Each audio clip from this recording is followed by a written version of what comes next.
저는 이 시간 여호와의 편에 있는 자라는 제목으로 은혜의 말씀을 나누기를 원합니다.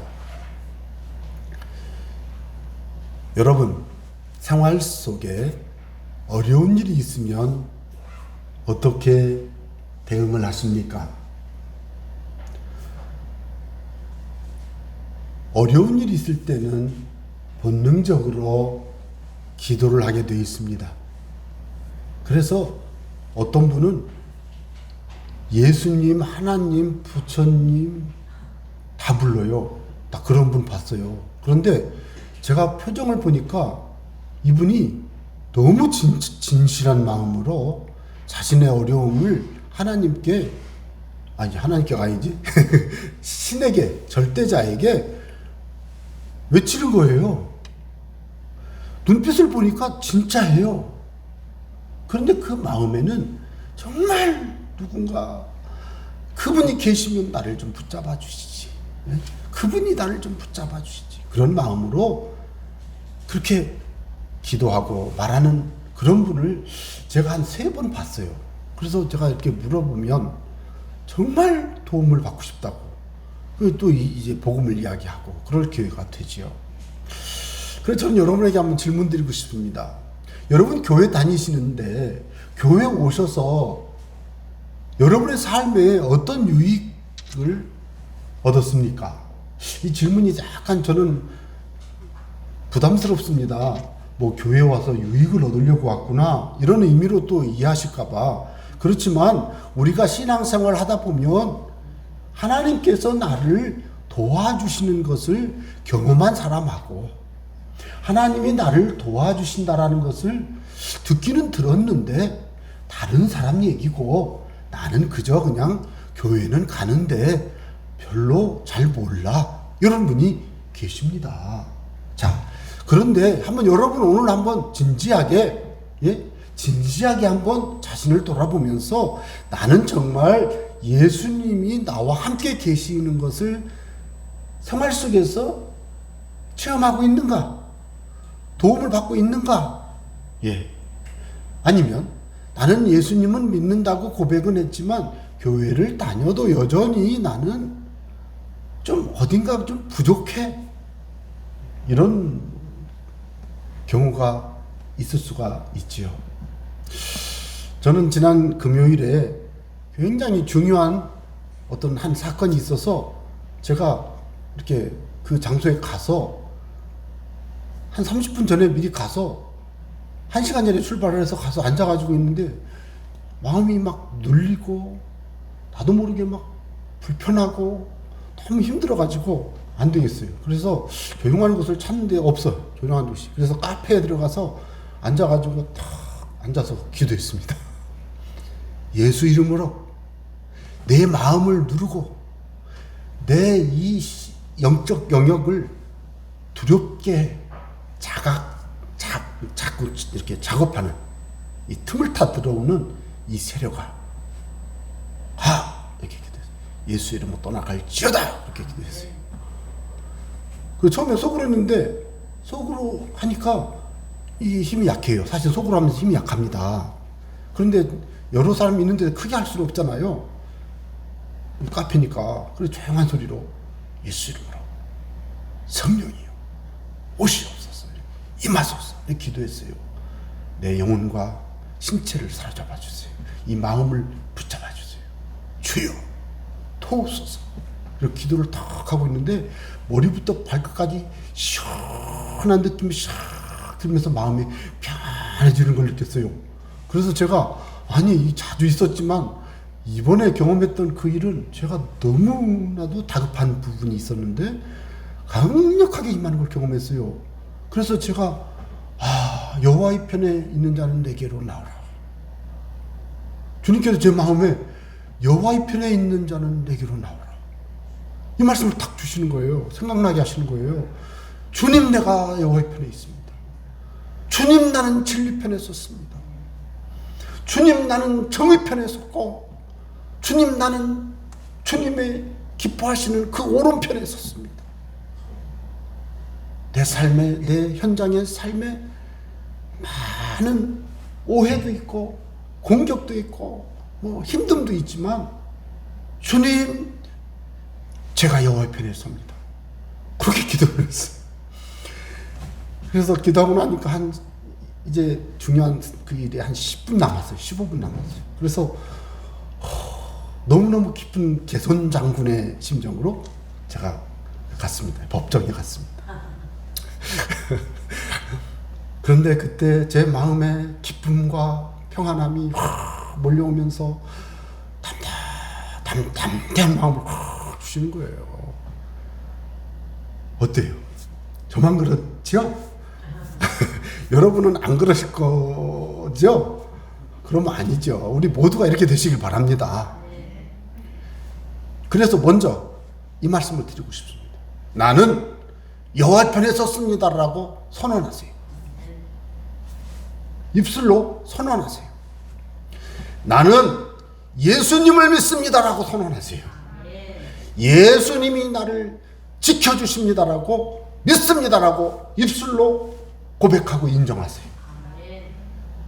예, 그럴 때 내 마음과 생각과 여러분 잘 모르시겠지만 이 몸 구석구석에 불순물이 있습니다, 여러분. 그 세력들이요, 나는 예수 보혈로 쓰심 받았고 예수님이 나의 주님이시야. 여호와께서 그리스도께서 우리를 위하시면 누가 우리를 대적하리요? 예? 우리를 의롭다 하시는 이는 하나님이시니 누가 우리를 정죄하리요? 막 그러면서 주님이 나와 함께 계시는데 내가 무엇을 두려워하리요? 천만인이 나를 둘러 진을 칠지라도 내가 두려워하지 아니하리로다. 이렇게 선언하면요, 두려움이 떠납니다. 마음의 기쁨과 평안과 감사와 담대함이 샘솟듯이 막 솟구치는데요, 어느 순간에는요 폭포같이 막 쏟아집니다. 여러분, 예수 믿는다고 하는 것은요, 이런 은혜를 체험할 때 더 큰 힘을 얻고 더 기도하게 되지요. 더 주님을 사랑하게 되고 더 가까이 가게 되는 것입니다. 그래서 저는 오늘 여러분에게 먼저 결론 부분부터 말씀을 드리고 싶어요. 여러분, 소리내서 예수님을 믿는다고 고백하시기 바랍니다. 소리내서 예수님이 나의 삶을 지켜주시고 인도하십니다. 예수님이 우리 집을 축복하십니다. 예수님의 보혈로 나를 지금 머리에서 발끝까지 온 몸을, 모든 신경세포, 근육, 조직, 혈액, 혈관, 관절, 골수, 뼈, 마디를, 모든 부분을 60쪽의 이 모든 세포를 전부 예수 보혈로 씻고 덮고 고치고 새롭게 하십니다라고 선언하세요. 말 가지고 발 가지고 힘을 얻습니다. 하나님이 하십니다. 그렇게 고백하는 게 중요해요. 고백이 중요합니다. 그래서 말이죠, 기도할 때 속으로 기도해도 됩니다만은 결정적인 순간에는 소리가 선포될 때 권세가 강해져요. 그래서 집에서 아침에 일어나서 할렐루야 하는 거 하고요, 아이고 밤새 잠을 잤는데 어떻게 몸이 이렇게 찌뿌둥하냐 이거 하고요, 이거 안 돼요. 이렇게 말씀하시면 안 돼요. 할렐루야, 이 소리를 좀 너무 크면은 좀 옆에 분이 불편하면 할렐루야 아멘, 할렐루야 아멘 하면요, 주님께서 기뻐하십니다. 여러분, 예수 믿는다고 하는 것은 삶에 하나님이 주시는 큰 은혜의 열매를 맺는 생활의 열매가 나타나야 즐겁고 힘이 나요. 그래서 그런 마음을 가지고 살아가기 시작하다 보면 그의 삶에 변화가 나타나고 하나님의 도우심이 실제로 나타나요. 네. 그러니까 저는 그런 경우들을 많이 보고 있습니다. 예를 들면 말이죠, 시험을 보러 가는데 공부를 꼭 하다 보니까 꼭 앞에밖에 못 했는데 그날따라 선생님이 시험을 앞에만 가지고 시험을 냈어요. 이거는 저 청년 때 많이 이제 하는 얘기잖아요. 그래서 제가 시험 보러 가는 사람한테 꼭 뭐라고 하면 시험 아는 문제만 나와라. 뭐 그렇게 한다고 그렇게 되는 거 아닌데, 희한한 게 뭔지 아세요? 가봤더니 진짜 다 아는 것만 나왔어요. 그 뒷페이지 나왔으면 몰랐을 텐데 다 아는 것만 나왔어요. 그러면 아는 것만 쓰면 100점 아닙니까? 하나님이 그렇게 도와주시는 것이요, 사실은요 있다니까요.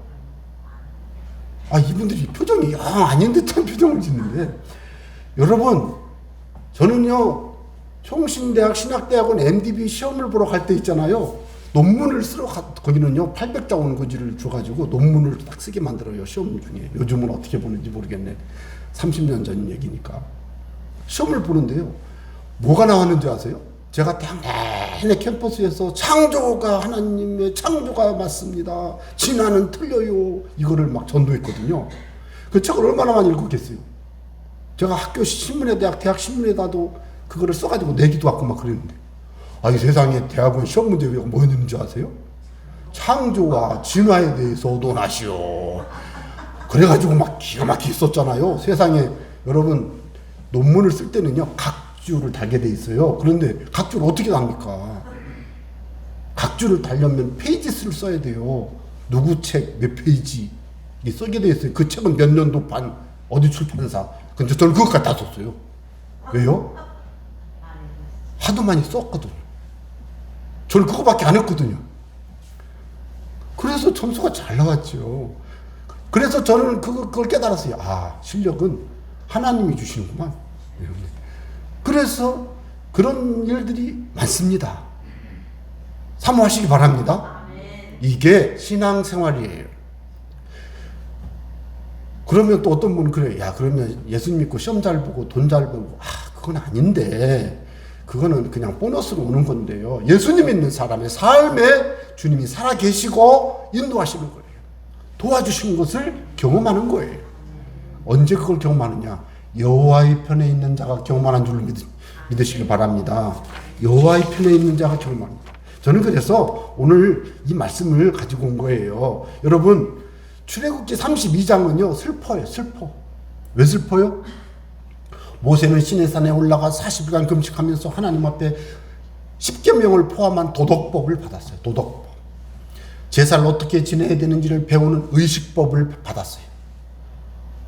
그리고 이제는 백성들끼리 서로 어떻게 지내야 되는가 시민법을 받았어요. 이 세 가지를 받았습니다. 시내산에서. 그런데 하나님께서 이 10계명은 2개의 돌 위에다가 써서 주셨어요. 그런데 10계명을 주시면서 야 빨리 내려가라. 야 너네 백성들 이상하다. 32장 읽으면 그렇게 나와요. 얘들이 범죄했다. 막 급히 내려오는데 보니까 우상 숭배를 하는 거예요. 그래서 모세가 너무너무 당황하고 막 이제 끝난 거 아닙니까? 던져 돌비가 깨지잖아요. 32장에 그 나오잖아요. 와서 보니까 막 우상 숭배하고 있어. 화가 나가지고 막 얼마나 화가 났겠어요. 하나님도 화를 나셨는데 모세도 막 그게 여러분 그 내용들이에요. 그러니까 여러분 이 말씀들을 쭉 여러분 읽어보시면 정말 가슴 아픈 이야기인데 이 말씀들을 우리가 읽으면서 제가 오늘 읽은 말씀을 중심으로 보겠습니다. 모세가 뭐라고 말했는지 아세요? 누구든지 여호와의 편에 있는 자는 내게로 나오라. 여러분요 이건 엄청난 얘기입니다. 금송아지 우상을 섬길래? 여호와 하나님을 섬길래? 이런 뜻이 이게 맞잖아요. 여호와의 편에 설 사람 이쪽으로 와. 그러니까 레위 사람들이 왔어요. 레위 자손이 왔어요. 그랬더니 모세가 그들에게 이르되, 이건 모세 말이 아니에요. 이스라엘의 하나님 여호와께서 이렇게 말씀하시기를 너희는 각각 허리에 칼을 차고 진 이문에서 조문까지 왕래하며 각 사람이 그 형제를, 각 사람이 그 자기의 친구를, 각 사람이 자기의 이웃을 죽이라. 여러분 이건요, 저는 이 말씀하고 비나스 민수기 말씀하고 굉장히 두려움 가운데 제가 보는데, 하나님이 어떤 분인가를 생각하게 하는데, 어떤 분 읽어보면 하나님을 죽이는 분이구나. 그게 아니에요. 하나님이 죽이는 분이었으면은 60만, 남자만 60만 한 방에 그냥 다 없애버리지 뭐. 남자만 60만이니까 부인도 있죠. 120만. 애기 하나 낳았어요. 180만. 둘 낳았어요. 240만 명이에요. 예? 셋 낳았어요. 300만이에요. 예? 이렇게 많은 사람들 하나님 한 방에 그냥 얼마든지 심판하실 수도 있는데, 하나님이 죽이라고는 했는데 몇 명 죽였냐? 이 레위 사람들이 다니면서 3,000명 죽였어요. 3,000명. 물론 이렇게 하고서 끝난 건 아닌데 아직도 하나님이 진노하셨지만, 예? 여러분 이 정도 선에서 어느 정도 지금 하나님이 참고 계신 거예요. 왜? 우상 숭배는요, 뭐라고 설명을 해야 됩니까? 모든 게 끝입니다. 여러분, 우상 숭배는 모든 게 끝나는 거예요. 지금까지 어떤 하나님 앞에 어떤 수고와 섬김과 어떤 열정을 가지고 주님을 섬겼을지 모르지만 아주 헌신을 했어도 어느 순간에 한 번에, 왜 저 젊은이들이 훅 간다는 말 하잖아요. 그냥 한 번에 신앙생활에 훅 가는 게 뭔지 아세요, 여러분? 우상숭배예요. 그러니까 우리는 우상숭배가 얼마나 하나님이 미워하시는지를 마음에 깊이 새기시기 바랍니다. 그래서 이 우상숭배를 하는 것을 우리는 삶에서 절대로 해서는 안 되죠. 물론 우리가 금송아지를 놓고 절합니까, 우리가? 그건 아니죠. 우리는 안 하죠. 그러나 이제 물론 우상숭배의 의미는 하나님 중심의 신앙생활에서 하나님을 떠나기 시작합니다. 예, 하나님을 신뢰하는 그 신앙의 믿음이 세상으로, 인간적으로 변질됩니다. 젊어서는 하나님 앞에 기도하고 열심히 살아가던 사람이 중년 50대, 60대 되고 나서는 이상해지는 거예요. 제가 청년 때 그렇게 좋아했던 목사님 몇 분이 계신데 제가 요즘은 그분들의 메시지를 안 듣습니다. 저는 이제 기도하고 오늘은 누구 것 좀 들어볼까 이렇게 듣습니다. 듣는데 과거에 그렇게 많이 들었던 분 설교를 지금은 안 들어요. 변질됐어요. 물론 그분이 목사 일을 하지만, 예? 우상 숭배를 한 건지는 내가 잘 모르지만 예를 들자면 신앙의 진정성, 신앙의 신실함이 홀딱이 왔어요. 그러니까 그 사람하고 대화하다 보면 사람들이 이상해지는 거예요. 그래서 여러분, 하나님 앞에서 우상 숭배의 범죄는 복음의 변질, 하나님에 대한 신앙의 태도의 변질로부터 시작됩니다. 그리고 자기 생각을 자꾸 이제 신앙생활에 넣기 시작하는 거예요. 마치 뭐와 같습니까? 인권이 하나님보다 우선하고, 예? 들어보셨죠? 인권 우선.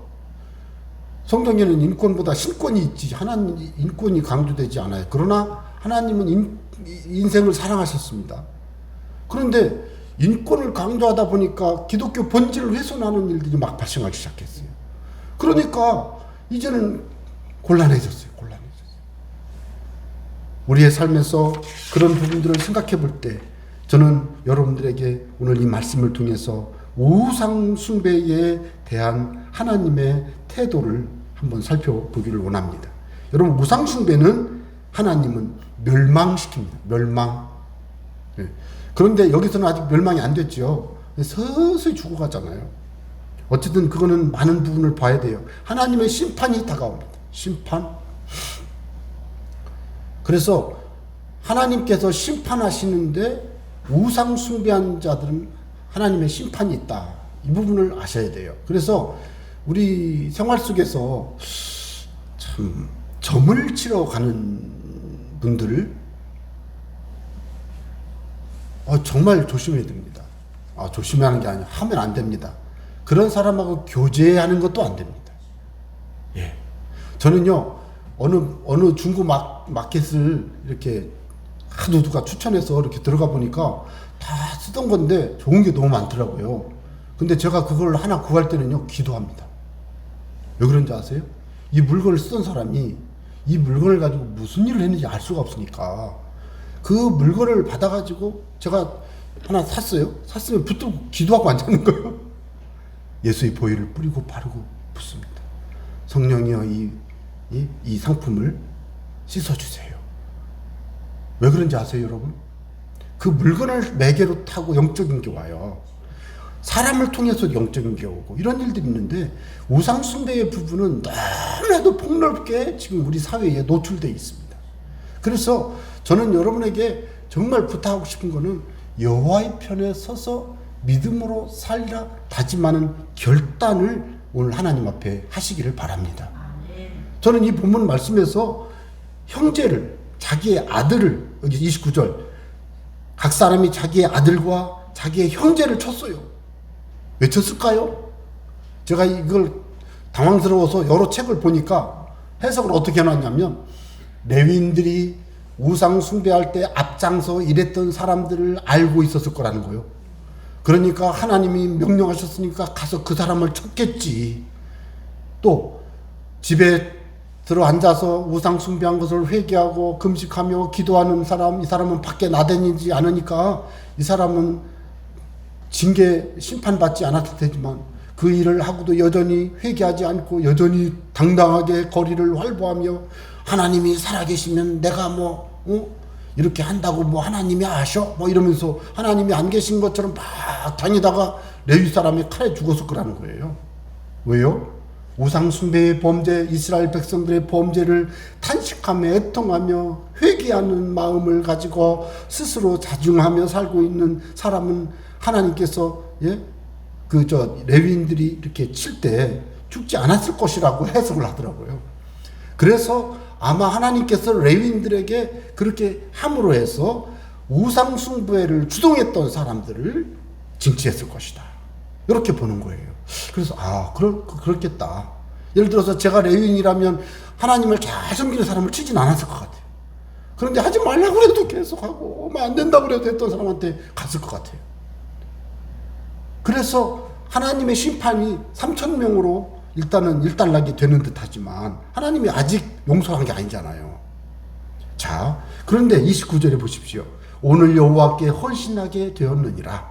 자, 하나님 여호와의 편에 있는 자는 어떤 사람이 되어야 되느냐? 하나님의 분노를 품어야 합니다. 우상 숭배에 대해서 하나님의 분노를 품으시기 바랍니다. 이거는 분노하고는 달라요. 하나님의 분노, 하나님의 의로운 분노, 죄와 악과 사단과 우상과 싸우는 하나님의 의로운 분노를 품는 거예요. 이것은 무슨 내가 폭력을 쓰거나 이게 아니에요. 마음속에 하나님의 마음으로, 하나님이 보시는 마음으로 그렇게 보는 거예요. 예. 그러니까 직장에서 사장님이, 부장님이 이렇게 고사를 지내요. 근데 그 고사를 지내면서 할 때 기도하라고 그랬어요, 제가. 빨리 기도하라고. 왜요? 고사를 지내면 귀신 초대장이거든요. 그럴 때 그 자리에 가서 절을 해버리면 귀신이 확 눌러버리거든요. 기도해야 돼요. 그런데 기도를 안 하니까 막 두렵고, 막 양심이 찔리고, 기도도 안 되고, 밤에 잠자는데 막 헛소리하고 이렇게 되는 거예요. 왜 그래요? 공격받아서 그래요. 그래서 어떠해야 되느냐? 그걸 바라볼 때는 예수의 이름으로 대적을 해야 돼요. 예수의 이름으로 떠나가라. 이러면서 하나님의 마음을 가지고 그것을 바라보면서 이렇게 제거.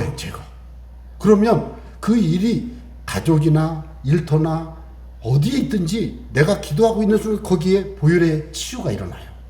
그래서 그런 마음을 품는 게 여호와의 편에 서서 악을 상대하고 죄를 끊고 마귀를 물리치는 그런 신앙의 태도예요. 이걸 보시고 모세가 뭐라고 그랬어요? 오늘 여호와께 헌신하게 되었느니라. 그가 오늘 너희에게 복을 내리시리라. 여러분, 하나님 편에 서시는 분에게 하나님이 복을 내리시는 줄로 믿으시기 바랍니다. 악은 악이다, 죄는 죄다, 안 되는 건 안 된다라고 말하시기 바랍니다. 그것을 안 해서 우리 사회가 지금 얼마나 힘듭니까, 여러분? 교회에서도 말을 못해요. 저도 안 합니다. 할 때가 되면 할 거지만 못 합니다. 왜? 요즘은 그런 때가 아니더라고요. 그렇지만 여러분, 성령 안에서 믿음이 있고 하나님을 신뢰하는 믿음의 사람들은 지금 이야기를 들으면서 사회를 바라보면서 분별이 되는 거예요. 여러분, 우상을 숭배하면 어떻게 됩니까? 오늘 말씀을 보면 이튿날 모세가 백성에게 이르되 너희가 큰 죄를 범하였도다. 이제 회개하러 올라가요. 내가 이제 여호와께로 올라가느니 혹 너희를 위하여 속죄가 될까 하노라 하고 올라가서 기도했어요. 슬프도소이다. 이 백성이 자기들을 위하여 금신을 만들어 싸우니 큰 죄를 범하였나이다. 그러나 이제 그들의 죄를 사하시옵소서. 그렇지 아니하시오면 원하건대 주께서 기록하신 책에서 내 이름을 지워버려 주옵소서. 모세가 목숨 걸고 사죄하고 용서를 구하잖아요. 여호와께서 모세에게 이르시되 누구든지 내게 범죄하면 내가 내 책에서 그를 지워버리리라. 하나님은 죄를 짓는 자를, 범죄한 자를 심판하신다는 뜻이에요. 물론 신약적 관점에서 우리가 예수님 믿고 하나님을 회개하면서 살지요. 자, 24절 보세요. 이제 가서 내가 네게 말한 곳으로 백성을 인도하라. 그런데 뭐라고 그랬는지 아세요? 내가 가리라 라고 말씀하지 않고 내 사자가 내 앞서 가리라. 그 다음에 뭐라고 했어요? 그러나 내가 보응할 날에는 그들의 죄를 보응하리라. 아직 심판이 안 끝났다는 얘기예요. 여러분, 하나님께서 이렇게 진노하셨어요. 그러니까 계획을 바꿔요. 축복을 거둬요. 하나님이 주셨던 약속을 취소해요. 하나님이 주셨던 은혜를 거둬가 버려요. 예? 하나님이 응답했던 그것을 중단시켜 버려요. 여러분, 우리가 하나님 앞에서 하나님 편에 서서 믿음으로 살아가지 아니한다면 내 삶에 하나님이 주신 약속, 축복, 은혜들이 중단될 수 있다는 사실을 마음에 새겨두시기 바랍니다. 그런데요, 감사한 건 뭔지 아세요? 33절에 보니까 내가 친히 가리라. 14절에 내가 너를 쉬게 하리라. 저는 이 말씀을 보고서 은혜를 받았어요. 처음에는 내 사자가 내 앞서 가리라. 그런데 내가 친히 가리라. 여러분, 우리 하나님은요, 결국은 사랑하시는 분임을 믿으시기 바랍니다. 결국은 용서하시고, 결국은 은혜를 주시고, 결국은 도와주시고, 결국은 축복을 하십니다. 그러니까 어떻게 해야 되겠어요? 여러분, 끝까지 하나님 붙잡으세요. 끝까지 기도하세요. 끝까지 하나님을 예배하고, 아직 내 마음에 하나님 은혜가 안 왔어요. 아직 이게 마음이 아직도 힘들어요. 내 삶이 힘들고 여러 가지 그런 줄 아시죠? 연단이구나. 연단이구나. 생각하시면서 하나님 도와주세요. 기도하면서 결국은 주님이 자기 아들을 아끼지 아니하시고 우리 모든 사람을 위해 내주신 주님이, 하나님 아버지가 그 아들과 함께 우리에게 모든 것을 주시지 아니하시겠습니까? 주님 주실 줄 믿습니다. 이런 믿음을 가지고 끝까지 기도하고 기다리는 사람은요, 여호와 편에 선 사람이에요. 이 사람은 반드시 하나님이 은혜를 주셔서 이루고 복 주시고 하나님의 영광의 열매로 채워주실 줄로 믿습니다. 그래서 저는 이 말씀을 보면서 여러분에게 부탁하고 싶습니다. 여러분의 인생살이에 두려울 때가 있습니다. 그러나 여러분, 두려워하지 마십시오. 주님이 도와주십니다. 주님이 함께 하십니다. 저는 내가 친히 가리라, 내가 너를 쉬게 하리라, 이 말씀이 모세에게 주신 하나님의 약속의 말씀인데요, 이 말씀을 듣고 모세는 주님을 의지했습니다. 끝까지 주님을 붙들고 가나안까지 가는 그 인생 여정을, 그 이스라엘 백성들의 광야 여정을 견뎌낼 수가 있었던 것이죠. 살아있는 여러분, 여호와 편에 서셔서 날마다 믿음으로 승리하시는 여러분 되시기를 바랍니다. 그러면 여러분 속으로 그렇게 여호와 편에 서는 게 뭐예요? 예배 오는 거예요. 맞죠? 기도하는 겁니다. 성경을 삶에서 실천하는 겁니다. 읽는 거는 당연하고 성경 말씀을 생활 속에서 살아가는 겁니다. 그리고요, 악은 악이라고 말하십시오. 죄는 죄라고 말하십시오. 아닌 건 아니라고 말씀하십시오. 주님이 이것을 원한다고 말씀하십시오. 이것이 여호와 편에 서는 것입니다. 그럴 때 반드시 주님이 주시는 평강과 은혜가 넘쳐나게 될 줄로 믿습니다. 이런 은혜로 승리하시기를 주의 이름으로 소원합니다. 기도하겠습니다. 하나님께